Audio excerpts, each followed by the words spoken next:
Hi, I'm Greg Howell, and I want to talk today about the burning question, do supplements work? We all get a lot of opinions, a lot of answers to that question from dubious sources. If you get onto your news feed on your computer, you'll see a lot of conflicting information. One week you'll see a headline that says supplements are a waste of money. Next week you may see something very different. Go to Thanksgiving dinner and you're likely to have relatives trying to pitch you this supplement for whatever reason, while another relative is telling you all supplements are snake oil. We know how that gets.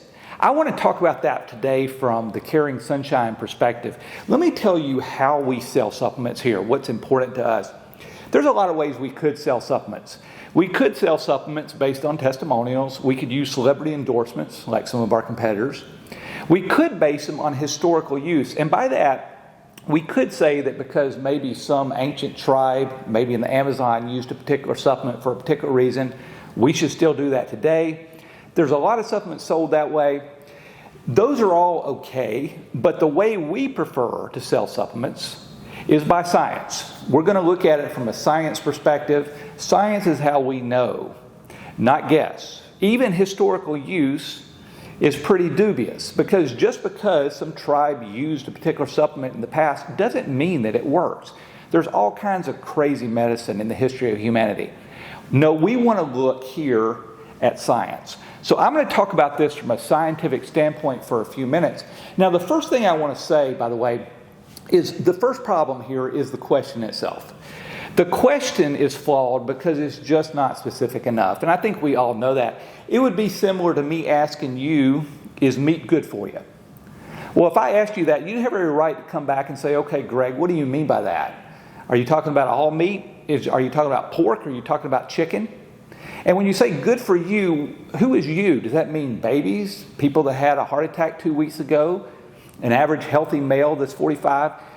And what do you mean by good for you? Does that mean it's going to help you live longer?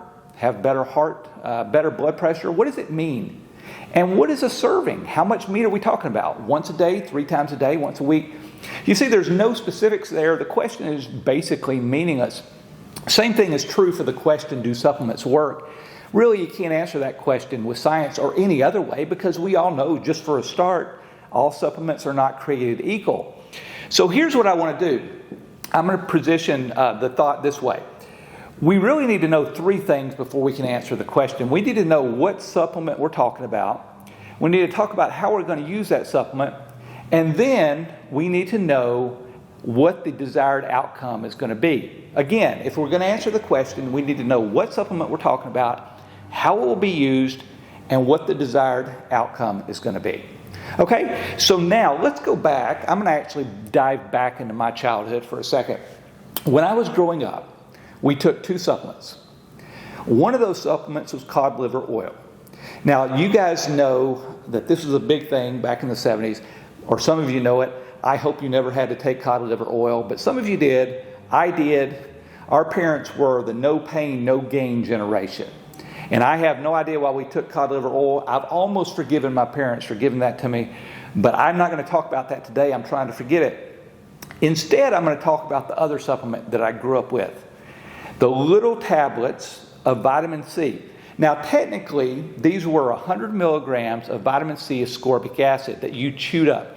I took one every day. You remember this too. A lot of you guys took those tablets growing up. We didn't have a lot of supplements back then. It was the infancy of the supplement revolution. Really, supplements have only been sold for the last 100 years or so. So there wasn't a lot back then. Not that I'm saying I'm 100. I'm not. But you get the picture. Things are a lot different today than they were even back when I was a boy. But we had these little vitamin C ascorbic acids, and my mother used to give them to us for a specific reason. And you guys know what it was. The reason we took ascorbic acid, vitamin C, was to prevent us from getting colds, right? So let's put this in perspective. We have vitamin C. We know what the supplement is, vitamin C. We know the form and how it's going to be used. We're going to take 1 vitamin C ascorbic acid a day, so 100 milligrams of ascorbic acid a day, and then we know the desired outcome, which is to cure the common cold, or to prevent, technically, the common cold. Now, we can form that into a question. Rather than asking, do supplements work, Let's instead phrase a question like this. Will taking 100 milligrams of vitamin C ascorbic acid on a daily basis help prevent you from getting a cold? Okay, so again, those three pieces of information are all in there. Will taking 100 milligrams of vitamin C ascorbic acid help prevent you from getting a cold? Okay, that's a question that we can actually answer, and we can answer it with science.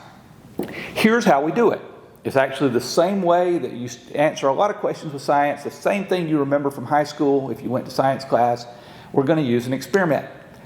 In the world of supplements, the experiment is called a clinical study. And it goes like this. We're going to take a group of people, we're going to divide them into two parts. One group is going to get a placebo, which means they're going to get a pill that basically has nothing in it. It's just maybe powdered sugar. The other group is going to get actual vitamin C, 100 milligrams of ascorbic acid. For a while, we don't know how long, depending on whoever set up the study, you are going to give both groups a pill every day, and at the end of the study, you're going to count up the number of incidents of colds in both groups and see if you can draw a conclusion. Now, just for the sake of example, let's say that the group of people that got the vitamin C only caught half as many colds as the other group. At that point, we would be able to make a very reasonable conclusion that might go something like this. According to our study, taking 100 milligrams of vitamin C ascorbic acid on a daily basis may help you reduce the risk of catching a cold by 50%. Okay, so that wasn't very tight. Let's do it again.